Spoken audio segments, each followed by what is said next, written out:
Stability of कार्बो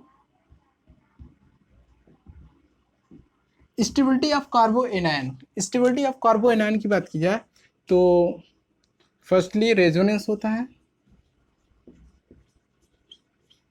resonance, उसके बाद फिर हाइपर कंजुगेशन,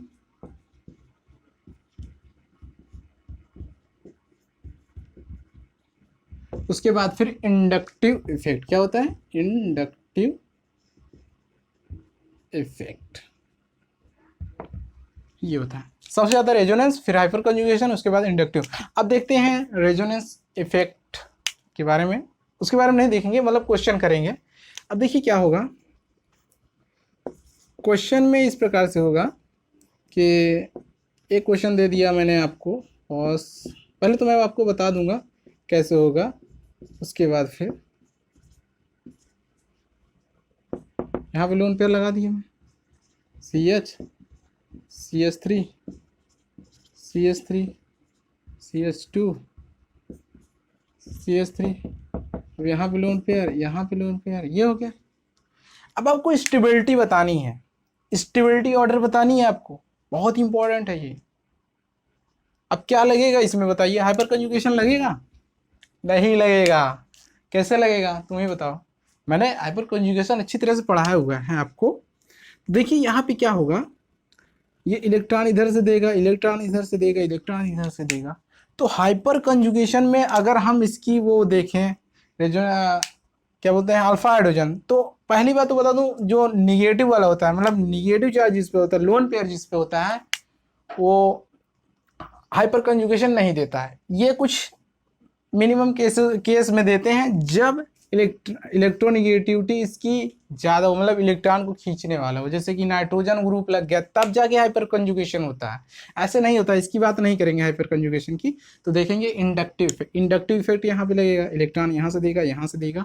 तो जब ये इंडक्टिव इफेक्ट देगा, इधर से इलेक्ट्रॉन दे रहा है, इधर से इलेक्ट्रॉन, मतलब इसके पास खुद ही इलेक्ट्रॉन है, अनस्टेबल खुद ही है भाई, उसे प्रेशर और डाल रहे हो उसके ऊपर, तो आदमी कहेगा पगला जाएगा। तो इसलिए हम कह सकते हैं बहुत ज़्यादा अनस्टेबल हो जाएगा। और इसकी बात करें तो ये इधर से मिलेगा, ये दो जगह से, और यहाँ पे तो ये, तो कह सकते हैं कि फर्स्ट वाला जो थर्ड वाला है बहुत ज़्यादा स्टेबल हो जाएगा, उसके बाद फिर फर्स्ट वाला, सॉरी सेकेंड वाला, उसके बाद फिर फर्स्ट वाला, इस प्रकार से होगा। तो थर्ड सेकेंड फर्स्ट, देखिए इस प्रकार से इसकी स्टेबिलिटी होगी। अभी मैं कुछ एग्जांपल्स ले लूँ जो कि बहुत ज़्यादा इंपॉर्टेंट है। एग्जांपल्स लेने से यही होता है कि आपकी प्रैक्टिस हो जाती है, और उसके बाद फिर किसी प्रकार की प्रॉब्लम नहीं होती है। कोई भी क्वेश्चन हुआ आप आसानी से सॉल्व करें, वेराइटी ऑफ क्वेश्चंस कह सकते हैं। ओके, सो गाइस मैं आपको बताने वाला हूँ ऑर्डर ऑफ कार्बोकेटायन। ऑर्डर किस प्रकार से होंगे, तो देखिए यहाँ पे, जैसे कि मान लीजिए यहाँ पे फिनॉल है, कार्बन से जुड़ा हुआ है, फिनॉल है, बेंजीन है। तो बेंजीन, जब carbon 3 benzene attach with carbon, then यहाँ पे क्या होगा,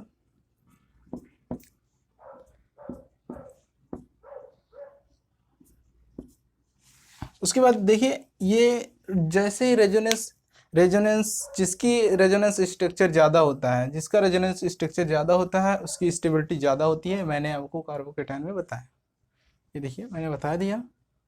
तो आपको जैसे कि मैंने बताया, तो इसमें तो 3 बेंजीन जुड़े हुए हैं, तो जिससे के कारण ये सबसे ज़्यादा स्टेबल हो जाएगा ना, तो हो जाएगा।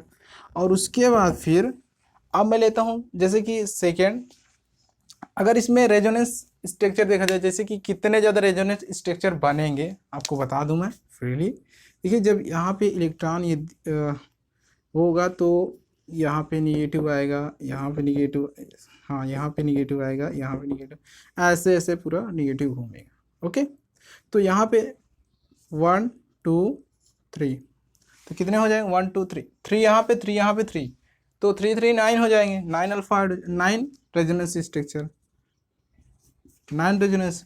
ऐसे ही जब हम 2 लेंगे तो 6 रेजोनेंस स्ट्रक्चर, जब 1 लेंगे तो 3 रेजोनेंस स्ट्रक्चर। इसके मतलब कि सबसे ज़्यादा स्टेबिलिटी इसकी हो जाएगी, उसके बाद फिर इसके। तो ऐसे मैं ऑर्डर लिखवा दूँ थोड़ा सा आपको, जिससे आपको याद रहे, कोई भी क्वेश्चन मिले तो आप उसको सॉल्व कर लें। ओके, तो देखते हैं। यहाँ पे मैं एक बेंजीन बना दिया, बेंजीन, डबल बेंजीन। अब ये कार्बन से जुड़ा हुआ एक हाइड्रोजन से, दो बेंजीन से जुड़ गया। अब लेते हैं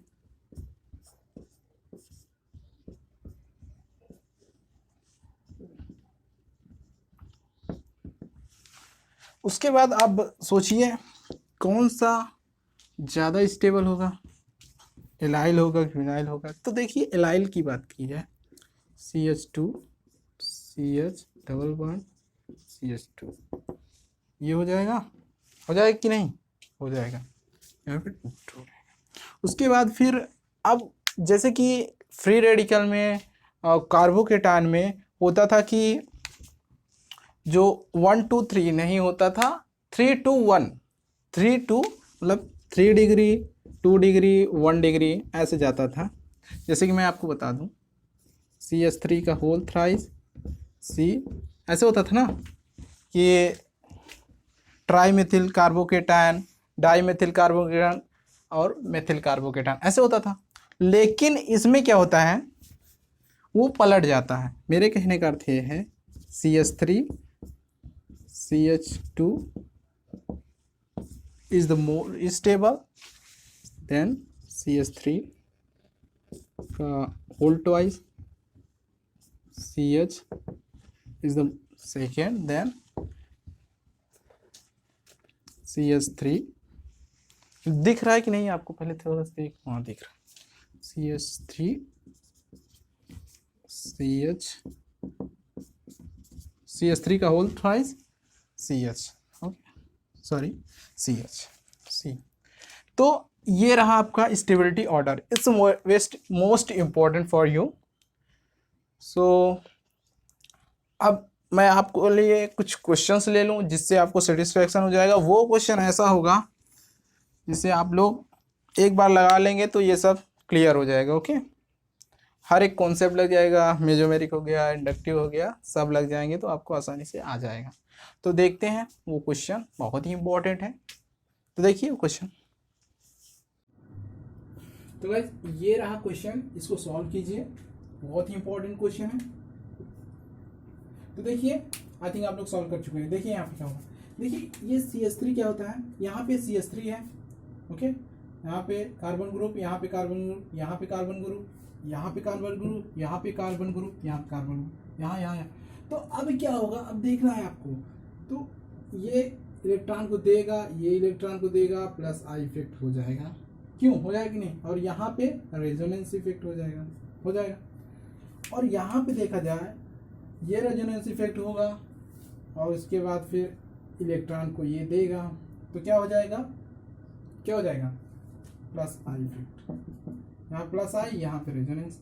यहाँ पे देखिए प्लस आई इफेक्ट हो रहा है, मतलब ये इलेक्ट्रॉन को सिर्फ पुश कर रहे हैं, दो कार्बन ग्रुप हैं, पुश कर रहे हैं इलेक्ट्रॉन को, और यहाँ पे ये रेजोनेंस हो रहा है और यहाँ पे एक इलेक्ट्रॉन दे रहा है। अब आपको बताने हैं, इसकी बात छोड़ दीजिए, ये तो बेंजीन रिंग की तरह है एकदम, इसकी बात नहीं करेंगे। अब देखिए यहाँ पे ये इलेक्ट्रॉन देगा, ये इलेक्ट्रॉन देगा, जब ये दोनों इलेक्ट्रॉन देंगे ये रेजोनेंस करेगा। अब बताइए इन चारों में से स्टेबिलिटी किसकी ज़्यादा होगी, जो सबसे ज़्यादा इलेक्ट्रॉन को खींचेगा। तो सबसे ज़्यादा इलेक्ट्रॉन को कौन खींच रहा है, ये वाला खींच रहा है। कैसे, देखिए ये जब इसको देगा यहाँ पे आ जाएगा लोन पेयर, लोन पेयर यहाँ पे, फिर उसके बाद लोन पेयर यहाँ पे, लोन पेयर यहाँ पे, ऐसे साइकिल में हुए सबसे ज़्यादा स्टेबल यही हो जाएगा ना। उसके बाद फिर बात करें हम सेकेंड वाले की, मतलब थर्ड वाला तो सबसे ज़्यादा स्टेबल, फोर्थ वाला सबसे ज़्यादा स्टेबल। अब बात कर, यहाँ पे लिख दिया जाए फोर्थ वाला सबसे ज़्यादा स्टेबल हो जाएगा। अब बात करें इन तीनों में से, इन तीनों में देखिए इलेक्ट्रॉन सबसे ज़्यादा कौन खींच रहा है, ये तो दे रहा है, ये भी दे रहा है, ये क्या कर रहा है, ये दो जगह दे रहा है जबकि एक जगह रेजोनेंस हो रहा है। यहाँ पे देखिए यही सेकेंड वाला सबसे ज़्यादा, सेकेंड वाला दूसरी बार स्टेबल हो जाएगा, मतलब फोर्थ उसके बाद सेकेंड। क्यों, क्योंकि एक इलेक्ट्रॉन एक बार देता है, दूसरी बार रेजोनेंस कर लेता है, इसलिए ये हो जाएगा। अब देखिए इन दोनों में देखना है आपको, इन दोनों में देखिए तो ये इलेक्ट्रॉन दे रहा है, इधर से दे रहा है, ये दो जगह से इलेक्ट्रॉन दे रहा है, लेकिन रेजोनेंस नहीं हो रहा, रेजोनेंस नहीं हो रहा मतलब इसको डिक्रीज भी नहीं कर रहा है, तो इसलिए ये सबसे ज्यादा स्टेबल नहीं होगा कंपेयर टू, नहीं यही सबसे ज्यादा स्टेबल हो जाएगा, क्योंकि यहाँ से दो जगह से इलेक्ट्रॉन दे तो रहा है लेकिन एक जगह रेजोनेंस है, ये दो जगह रेजोनेंस है, तो दो जगह इलेक्ट्रॉन दे रहा है मतलब दो जगह प्लस आई, तो हम कह सकते हैं फर्स्ट उसके बाद फिर थर्ड। ओके, ये हो गया क्वेश्चन। अभी दो क्वेश्चन और हैं जो कि बहुत ज्यादा इंपॉर्टेंट है, उसको लेना बहुत इंपॉर्टेंट है।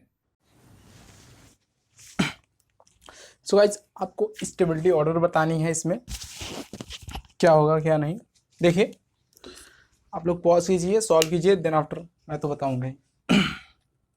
देखिए यहाँ पे क्या होगा, फर्स्टली अगर यहाँ पे देखा जाए बेंजीन है, बेंजीन के साथ क्या जुड़ा हुआ है, CH2 लोन पेयर है, और उसके बाद यहाँ पे देखिए ये तो न्यूट्रल हो गया, मतलब इस पर कोई फोर्स नहीं लग रहा है, मेरे कहने का अर्थ है इसमें सिर्फ रेजोनेंस होगा। और यहाँ पे देखा जाए यहाँ पे NO2 जुड़ा हुआ है बेंजीन से, और यहाँ पे CHO, NO2 क्या देता है, -M इफेक्ट देता है, और क्या देता है, -I इफेक्ट देता है, CHO क्या देता है, -M इफेक्ट देता है और -I इफेक्ट देता है।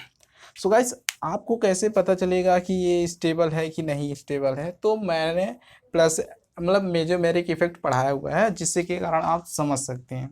तो अगर आपको देखना है वो लेक्चर तो डिस्क्रिप्शन में है लिंक, देख सकते हैं, या फिर टाइप कीजिए ई फैमिली मेजोमेरिक इफेक्ट मिल जाएगा। तो देखते हैं यहाँ पे क्या होगा। फर्स्टली जो मेजोमेरिक इफेक्ट का ऑर्डर मैंने बताया उसमें NO2 सबसे ज़्यादा स्टेबल होता है कंपेयर टू CHO, तो NO2 सबसे ज़्यादा स्टेबल होगा, इसलिए हम सेकेंड थर्ड, तो सेकेंड वाला मोर स्टेबल होगा, फर्स्ट नहीं सेकेंड वाला। उसके बाद फिर ये तो इलेक्ट्रॉन क्या करेगा, खींचेगा अपनी ओर, ये भी इलेक्ट्रॉन अपनी ओर खींचेगा। -M क्या करता है, इलेक्ट्रॉन को खींचता है, ये -I क्या करता है, इलेक्ट्रॉन को खींचता है, लेकिन -M के कारण इसका कोई इफेक्ट नहीं होगा, -M ही होगा, क्योंकि उससे कोई मतलब नहीं। अब यहाँ पे देखा जाए ये तो न्यूट्रल है, तो ये थर्ड वाला, उसके बाद फिर फर्स्ट वाला, ये सब तो बेंजीन है इसमें, लेकिन ये भी है ना, इसलिए स्टेबल हो गया। अब बताइए इसको, इसमें क्या होना है। देखिए फर्स्टली क्या होगा, CH2 उसी तरह जुड़ा हुआ है, लेकिन यहाँ पे OH जुड़ गया, यहाँ पे CH3, यहाँ पे Cl। अब देखिए ये क्या होगा, फर्स्टली यहाँ पे देखना है कौन सा इफेक्ट लगेगा, रेजोनेंस लगेगा, मेजोमेरिक इफेक्ट, कौन सा इफेक्ट लगेगा। तो मैं आपको बता दूं +M इफेक्ट लगता है जहाँ पे लोन पेयर होता है, O के पास लोन पेयर होता है, मतलब OH ग्रुप कहीं पे जुड़ा हुआ है तो ऑक्सीजन के पास लोन पेयर होता है, ये ध्यान रखिए। तो यहाँ पे +M और -I निगलेक्ट हो जाता है +M की कंपेयर में, इसलिए हम +M कहेंगे। और यहाँ पे CH3 क्या करता है, इंडक्टिव इफेक्ट होता है CH3 में, तो ये इलेक्ट्रॉन को देने का कार्य करता है, तो आप समझ सकते हैं +I इफेक्ट होगा। ये मैंने ऑर्डर इंडक्टिव इफेक्ट में सब बताया हुआ आपको। और Cl जो कि हाइलोजन में, आपको बता दूं हाइलोजन में जो होता है वो मेजोमेरिक इफेक्ट नहीं शो करता, हाइलोजन में इंडक्टिव इफेक्ट शो करता है, तो इसलिए ये इंडक्टिव -I इफेक्ट होगा। तो -I इफेक्ट क्या करता है, इलेक्ट्रॉन को खींचने का काम करता है, और +M इलेक्ट्रॉन को देने का काम करता है। तो आपको बताने हैं सबसे ज़्यादा स्टेबल कौन होगा। तो फर्स्टली जो इलेक्ट्रॉन को खींचेगा, क्योंकि अगर ये इसके पास इलेक्ट्रॉन है, ये अनस्टेबल है, मतलब फुल एक्स्ट्रा इलेक्ट्रॉन है, एक तो अनस्टेबल है, उसके बाद फिर जब हम इसको इलेक्ट्रॉन देंगे और ज़्यादा अनस्टेबल हो जाएगा, इसलिए ये क्या होगा हमारा सबसे ज़्यादा स्टेबल, क्योंकि ये इलेक्ट्रॉन को खींच रहा है। इसमें देखिए इलेक्ट्रॉन को दे रहे हैं, ये सब दोनों दे रहे हैं, तो कह सकते हैं थर्ड वाला जो ये मोर स्टेबल हो जाएगा। अब इन दोनों में पहचानना है आपको, +I भी इलेक्ट्रॉन को देने का काम करता है और +M भी इलेक्ट्रॉन को देने का काम करता है। तो जो +I होता है वो डिस्टेंस पे डिपेंड करता है, और जो +M होता है वो डिस्टेंस पे डिपेंड नहीं करता। तो हम कह सकते हैं जो +I है ये 3 कार्बन 1 2 3 कार्बन पे CH2 जुड़ा है, तो हम कह सकते हैं कि ये बहुत कम पुल खींचेगा, लेकिन ये ज़्यादा खींचेगा, इसलिए ये वाला होगा सेकेंड, तब उसके बाद थर्ड, फर्स्ट। ओके, तो गाइस ये रहा आपका स्टेबिलिटी ऑर्डर ऑफ कार्बोकेटायन। अगले लेक्चर में मैं लेने वाला हूँ कार्बीन, उसके बाद होता है नाइट्रीन। तब देखते हैं, कुछ क्वेश्चंस लूँगा जो कि बहुत ज़्यादा इंटरेस्टिंग होगा।